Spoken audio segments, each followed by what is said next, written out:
Hello students, कैसे हैं आप सभी लोग। आई होप आप सब लोग बहुत अच्छे होंगे और अपनी हेल्थ का भी बहुत अच्छे से ध्यान रख रहे होंगे। मैं हूं डॉक्टर सुरेश कुमार यादव और आज हम लोग फिर से डिस्कस करने वाले हैं क्लास 7 के चैप्टर नंबर फर्स्ट, जिसका नाम है न्यूट्रिशन इन प्लांट्स। पिछले वीडियो में हम लोगों ने बात की थी अबाउट न्यूट्रिएंट्स, अबाउट न्यूट्रिशन। कुछ याद है कि नहीं याद है? नहीं याद है तो एक मिनट में हम लोग समझ लेते हैं। सबसे पहले हम लोगों ने पिछले वीडियो में बात की थी न्यूट्रिएंट।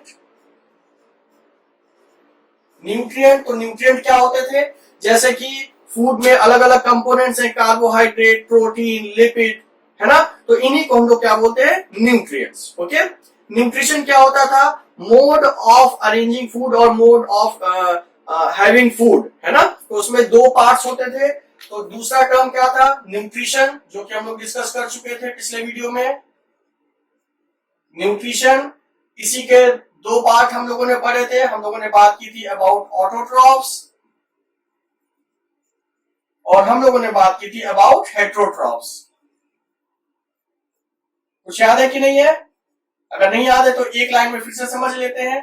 ऑटोट्रॉफ्स ऐसे ऑर्गेनिजम्स जो अपना फूड खुद से प्रिपेयर कर सकते हैं, और हेट्रोट्रॉफ्स ऐसे ऑर्गेनिजम्स जो किसी और पर डिपेंडेंट होते हैं फूड के लिए। ठीक है। तो ऑटोट्रॉफ्स में कौन आता है? ऑटोट्रॉफ्स में प्लांट्स आते हैं, क्योंकि वो अपना फूड खुद से बनाते हैं।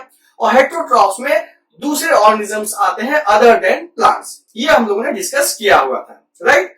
अब सवाल आता है कि जो प्लांट है वो अपना फूड कैसे बनाता है? How plant prepare its food.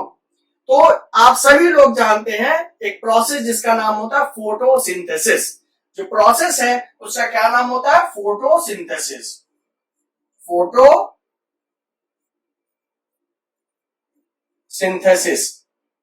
थोड़ा सा इस वर्ड के बारे में समझते हैं। फोटो का क्या मतलब होता है? फोटो का मतलब होता है लाइट, है ना। फोटो का मतलब होता है लाइट। सिंथेसिस का मतलब होता है फॉर्मेशन। दैट मीन्स फोटोसिंथेसिस एक प्रोसेस है जिसमें कि प्लांट लाइट के प्रेजेंस में अपना खाना बनाता है, अपना फूड बनाता है। ठीक है। थोड़ा सा इसको और करेक्ट करते हैं, थोड़ा सा इसको और रिफाइन करते हैं, राइट। तो देखिए, फोटोसिंथेसिस में टोटल 4 चीजें चाहिए। सबसे पहली चीज जो चाहिए होती है वो होती है कार्बन डाइऑक्साइड। दूसरी चीज होती है वाटर। तीसरी चीज जिसकी रिक्वायरमेंट है वो है सनलाइट।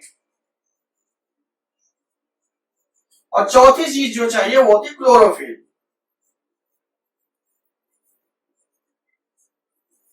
राइट। तो ये 4 चीजें रिक्वायर्ड है फोटोसिंथेसिस के लिए। अब थोड़ा सा और बेसिक बातें करते हैं। क्लोरोफिल जानते हैं क्या होता है? क्लोरोफिल, कभी सोचा है कि प्लांट्स ग्रीन क्यों हैं? Why plants are green? What is the reason behind that? तो प्लांट्स ग्रीन होते हैं because of presence of chlorophyll.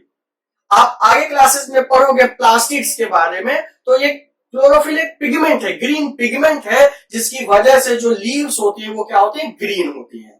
और फोटोसिंथेसिस के लिए बहुत ज्यादा रिक्वायरमेंट है क्लोरोफिल के। बिना क्लोरोफिल के फोटोसिंथेसिस नहीं हो सकता। इन द सेम वे, जो सेकेंड इंपॉर्टेंट एस्पेक्ट है दैट इज लाइट, सनलाइट। ठीक है। सनलाइट में भी सनलाइट रिक्वायर्ड है फोटोसिंथेसिस के लिए। अब आप लोग ये सोच सकते हैं कि कुछ लोग तो कुछ प्लांट्स तो हम लोग शेड में रखते हैं, घर के अंदर रखते हैं, लेकिन वहां कुछ ना कुछ तो लाइट आती है, and that light is sufficient enough to perform photosynthesis. अब प्लांट्स में वेरिएशन है। कुछ प्लांट्स शेड में ग्रो हो जाते हैं, कुछ नहीं ग्रो हो पाते हैं। तो ऐसे प्लांट्स जो कि शेड में भी अपना सफिशिएंट फोटोसिंथेसिस कर लेते हैं वो सरवाइव कर जाते हैं, और जो प्लांट शेड में सफिशिएंट फोटोसिंथेसिस नहीं कर पाते वो नहीं सरवाइव करते हैं, है ना। एकदम सिंपल बात है। तो अभी हम लोग ये समझ लेते हैं कि सनलाइट भी एक नेसेसिटी है। बिना सनलाइट के फोटोसिंथेसिस नहीं हो पाएगा। इन द सेम वे, अगर हम बात करते हैं कार्बन डाइऑक्साइड, तो कार्बन डाइऑक्साइड रॉ मटेरियल है। बिना कार्बन डाइऑक्साइड के फोटोसिंथेसिस तो पॉसिबल ही नहीं है। क्यों नहीं है? अभी हम लोग आगे जब इक्वेशन लिखेंगे तब समझेंगे। ठीक है। तो भाई सनलाइट चलो मान लो उसको नेचर से मिल गई, ठीक है। क्लोरोफिल प्लांट के पास है ही है, ठीक है। कार्बन डाइऑक्साइड कहां से मिली? कार्बन डाइऑक्साइड जो एटमॉस्फेयर में प्रेजेंट है उसी को तो यूटिलाइज करता है प्लांट, है ना। तो क्लोरोफिल, सनलाइट, कार्बन डाइऑक्साइड और वाटर। वाटर कहां से मिल गया? भाई वाटर जो रूट्स एब्सॉर्ब कर रहे हैं वाटर, वही वाटर उसको चाहिए होता है। ठीक है। तो ये 4 रिक्वायरमेंट है फॉर द फोटोसिंथेसिस। अब देखते हैं कि ये फोटोसिंथेसिस होता कैसे है। तो देखिए, थोड़ा ध्यान से समझने की कोशिश कीजिए। Carbon dioxide CO2 plus water in presence of sunlight and chlorophyll will form glucose C6H12O6. This is glucose plus water and plus oxygen. ठीक है, तो देखिए फोटोसिंथेसिस से बहुत इंपॉर्टेंट चीजें हो रही हैं। पहली चीज क्या हो रही है कि प्लांट अपना फूड खुद से बना रहा है using raw material CO2 and water. Carbon dioxide और वाटर को यूटिलाइज करके प्लांट अपना फूड खुद से बना रहा है। तो प्लांट अपने सर्वाइवल के लिए खाना बना रहा है, पहली चीज। दूसरी चीज क्या हो रही है कि ड्यूरिंग दिस प्रोसेस ये क्या रिलीज कर रहा है, ये रिलीज कर रहा है ऑक्सीजन। ये क्या रिलीज कर रहा है, ऑक्सीजन। तो अगर प्लांट फोटोसिंथेसिस नहीं करेंगे तो ऑक्सीजन प्रोड्यूस नहीं होगी, और जब ऑक्सीजन नहीं प्रोड्यूस होगी तो क्या हम सरवाइव कर पाएंगे, नहीं कर सकते, है ना। तो मतलब फोटोसिंथेसिस से प्लांट अपना फायदा तो कर ही रहा है, साथ में हम लोगों का भी फायदा कर रहा है, ठीक है। तो plant prepare their food by the process of photosynthesis. ये फोटोसिंथेसिस की इक्वेशन है in which carbon dioxide plus water combine to form glucose. This is glucose C6H12O6. This is glucose plus water plus oxygen. ठीक है।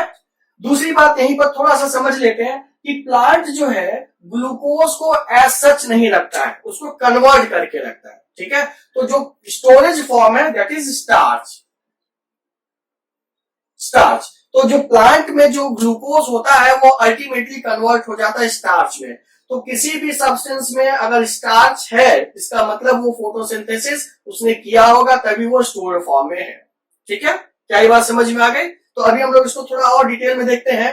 तो हमारे पास में carbon dioxide, water in presence of sunlight, chlorophyll will form glucose, water and oxygen, ठीक है।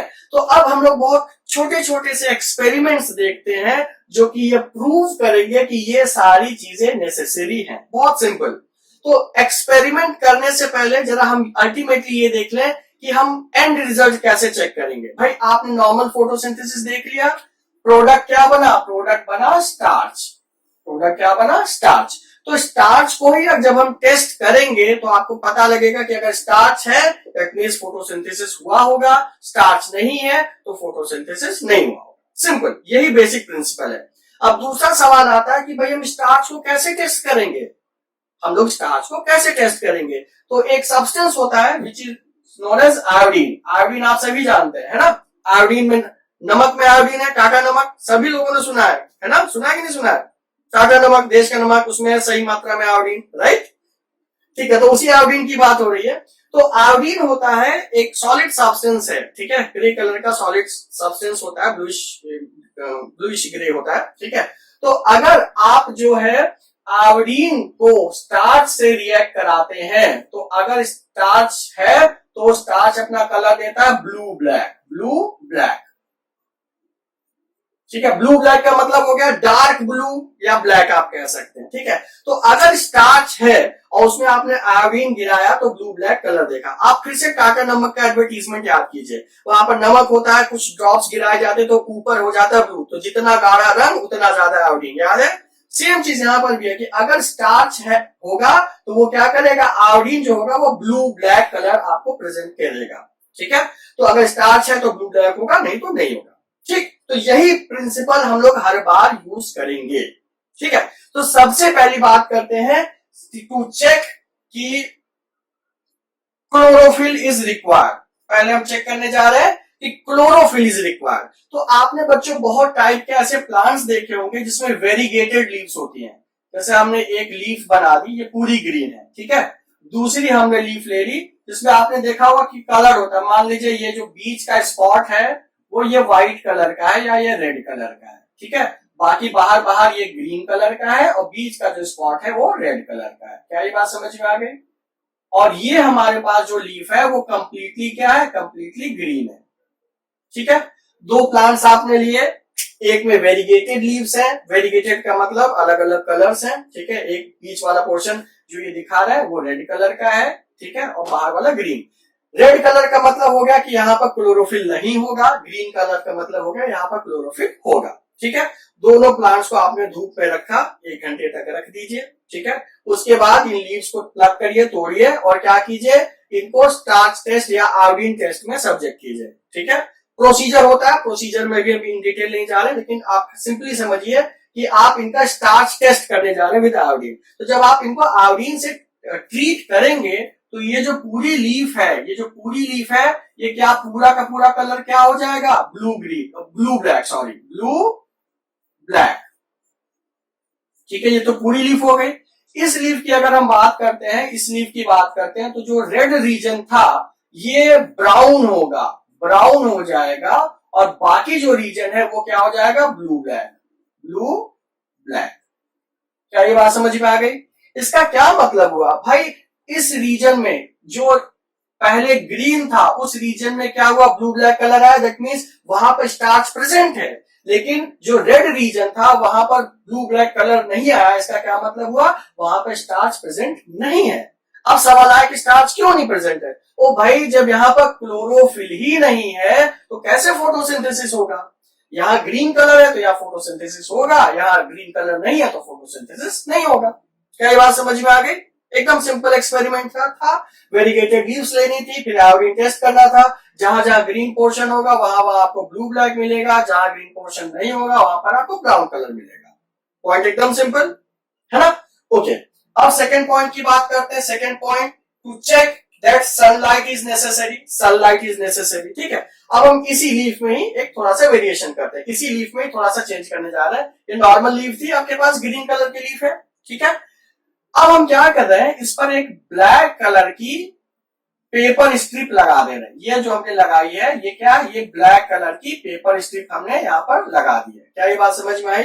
एक leaf लीजिए, उसको ब्लैक कलर की पेपर स्ट्रिप लगा के बाहर छोड़ दीजिए, तो क्या होगा भाई, सनलाइट पड़ रही है पूरी रेस पूरी लीफ पर, बस इस ब्लैक पेपर को क्रॉस नहीं कर पा रही है ना। जब ब्लैक पेपर को क्रॉस नहीं कर पाएगी, थोड़ी देर 2 घंटे 3 घंटे रहने दीजिए, उसके बाद इस लीफ को तोड़िए और दोबारा से आप टेस्ट कीजिए। सपोज यही लीफ है तो उसमें आपको रिजल्ट क्या मिलेगा, रिजल्ट में थोड़ा सा चेंज आएगा। क्या चेंज आएगा मैं आपको बताता हूं भाई। जितनी दूर ये आपने स्ट्रिप लगाई थी, ब्लैक स्ट्रिप लगाई थी, तो उसके इसमें क्या होगा, सनलाइट तो पास हो नहीं रही है। जब सनलाइट पास नहीं होगी तो क्या होगा, वहां पर आपको जो ब्लू ब्लैक कलर है वो नहीं मिलेगा। ब्लू ब्लैक कलर कहाँ मिल रहा है, ब्लू ब्लैक कलर मिल रहा है साइड बाय साइड में मिल रहा है, लेकिन जहां सेंटर में था, जहां पर आपने पेपर स्ट्रिप लगाई है, वहां पर आपको ब्लू ब्लैक कलर नहीं मिलेगा। इसका क्या मतलब हुआ कि यहाँ पर फोटोसिंथेसिस नहीं हुआ। यहाँ कौन सा कलर मिलेगा, यहाँ मिलेगा आपको, मिलेगा ब्राउन, है ना। इसका यह मतलब हुआ कि भाई जहां आपने ब्लैक कलर की पेपर स्ट्रिप लगाई थी वहां क्या हुआ, वहां पर आपको फोटोसिंथेसिस नहीं मिल पा रहा है।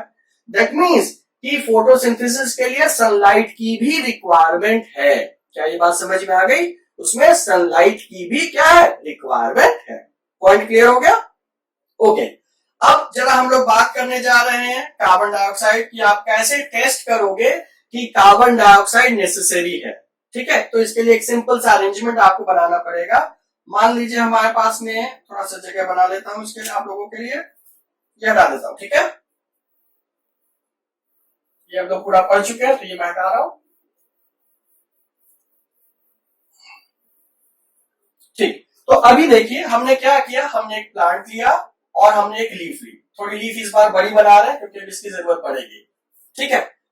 और हमने लीफ को थोड़ा और सही करते हैं, कैसे बनाएंगे जरा देखते हैं। एक हमने क्या किया, एक हमने कोनिकल फ्लास्क लिया, ये कोनिकल फ्लास्क लिया, ठीक है। एक कोनिकल फ्लास्क लिया और इस तरीके से लीफ ली कि आधी लीफ बाहर है और आधी लीफ कोनिकल फ्लास्क के अंदर है, और इसको हमने क्या किया, सील कर दिया। हमने कॉर्क लगा के इसको सील किया बिना लीफ को डैमेज किए हुए, ठीक है। ये अरेंजमेंट थोड़ा मुश्किल है लेकिन कर लेते हैं, ठीक है। आधी लीफ बाहर है, ये पूरी लीफ समझिए आप, मतलब आधी बाहर है और आधी अंदर है, ठीक है। ठीक, अब आप देखिए बच्चों, हमने इसमें भरा एक लिक्विड जिसका नाम होता है KOH, potassium hydroxide, potassium hydroxide. Potassium hydroxide क्या करता है, ये कार्बन डाइऑक्साइड को एब्सॉर्ब कर लेता है ना। तो मतलब क्या हुआ कि इस जो कोनिकल फ्लास्क है उसके अंदर की जितनी भी कार्बन डाइऑक्साइड है वो तो किसने एब्सॉर्ब कर ली, पोटेशियम हाइड्रोक्साइड ने एब्सॉर्ब कर ली। इस पूरे सेटअप को आपने धूप में रखा 2-3 घंटे के लिए और फिर से आप आयोडीन टेस्ट करेंगे तो आपको रिजल्ट क्या मिलेगा, आपको रिजल्ट ये मिलेगा कि जो लीफ बाहर थी, जो लीफ हम इसी को रिप्रेजेंट कर रहे हैं, मान लीजिए इतने में तो आपको कुछ भी नहीं मिलेगा, डार्क ही डार्क है, ठीक है। हम इतना पोर्शन ए ले रहे हैं, इतना पोर्शन बी ले रहे हैं। तो जो पोर्शन ए है उसमें तो कार्बन डाइऑक्साइड मिल रहा है ना, उसमें तो कार्बन डाइऑक्साइड मिल रहा है, तो वहां पर क्या होगा, फोटोसिंथेसिस होगा, तो ये क्या हो जाएगा, ये ब्लू ब्लैक हो जाएगा। ब्लू ब्लैक, जब भी आप इसको आयोडीन से ट्रीट करेंगे तो ये क्या हो जाएगा, ब्लू ब्लैक हो जाएगा। लेकिन अंदर क्या होगा, अंदर ब्राउन ही रहेगा। क्यों रहेगा ब्राउन, बताइए। रीजन भी, अंदर कार्बन डाइऑक्साइड तो है ही नहीं। क्यों नहीं है, क्योंकि उसको केवच ने एब्सॉर्ब कर लिया। तो जब केवच ने एब्सॉर्ब कर लिया और अंदर कार्बन डाइऑक्साइड ही नहीं है तो उस केस में क्या होगा, फोटोसिंथेसिस नहीं होगी। क्या ये पॉइंट समझ में आया। तो मतलब हमारे पास जो इंपॉर्टेंट फैक्टर्स है, पहला फैक्टर तो होगा क्लोरोफिल की प्रेजेंस, जो आपने इस एक्सपेरिमेंट से देखा वेरीगेटेड लीव से। दूसरा एक्सपेरिमेंट हो गया सनलाइट, जो आपने ब्लैक पेपर स्ट्रिप एक्सपेरिमेंट से देखा। और तीसरा हो गया presence of carbon dioxide, presence of carbon dioxide, ठीक है। तो अगर आप कीवर्ड्स रखेंगे तो कार्बन डाइऑक्साइड यहां से क्या हो जाएगा, पूरा का पूरा जो CO2 है वो एब्सॉर्ब हो जाएगा, CO2 बचेगा नहीं, तो फोटोसिंथेसिस नहीं होगा। क्या ये पॉइंट समझ में आ गया, क्या ये पॉइंट समझ में आया। अब बात करते हैं कि presence of water, presence of water भाई क्यों जरूरी है, इसको समझना थोड़ा इंपॉर्टेंट है, ठीक है। एक तो आप यहां पर भी देख सकते हैं कि ये डायरेक्टली इन्वॉल्व हो रहा है। अगर कार्बन डाइऑक्साइड के साथ में आप वाटर दोगे ही नहीं, वाटर नहीं देंगे तो क्या होगा, ग्लूकोज का फॉर्मेशन ही नहीं होगा, ठीक है। तो ये फैक्टर्स समझ में आए, आसान थे, बहुत इजी थे। नेक्स्ट वीडियो में हम लोग बात करेंगे थोड़ा सा स्ट्रक्चर ऑफ लीफ के बारे में, जो कि फैसिलिटेट करता है, किस तरीके से फैसिलिटेट करता है फोटोसिंथेसिस को। तो अभी आपने क्या करना है, अभी आपको थोड़ा सा फोटोसिंथेसिस पढ़ना है, उसके फैक्टर्स के बारे में पढ़ने हैं, और ये कुछ एक्सपेरिमेंट्स हैं जो कि ये प्रूव करते हैं कि हाँ कौन कौन से कंपोनेंट्स रिक्वायर है और उसके ये साइंटिफिक प्रूफ्स, ठीक है। तो आई होप ये छोटा सा वीडियो फोटोसिंथेसिस के बारे में आपको समझ में आया होगा, ठीक है। थोड़ा सा एक बार बुक्स को भी, अगर नहीं समझ में आया तो बुक्स को भी रिफर कर सकते हैं, और समझ में आएगा तो बहुत अच्छी बात है। तो कुछ क्वेश्चन सॉल्व करके देखिएगा, ठीक है। क्वेश्चन सॉल्व करते हैं, क्वेश्चन हो पा रहे हैं, दैट मींस ये टॉपिक समझ में आया, नहीं तो दोबारा से थोड़ा पढ़ लीजिएगा, राइट। तो मिलते हैं नेक्स्ट वीडियोस में सब्सिक्वेंट टॉपिक्स के लिए। Till then stay fit, stay healthy.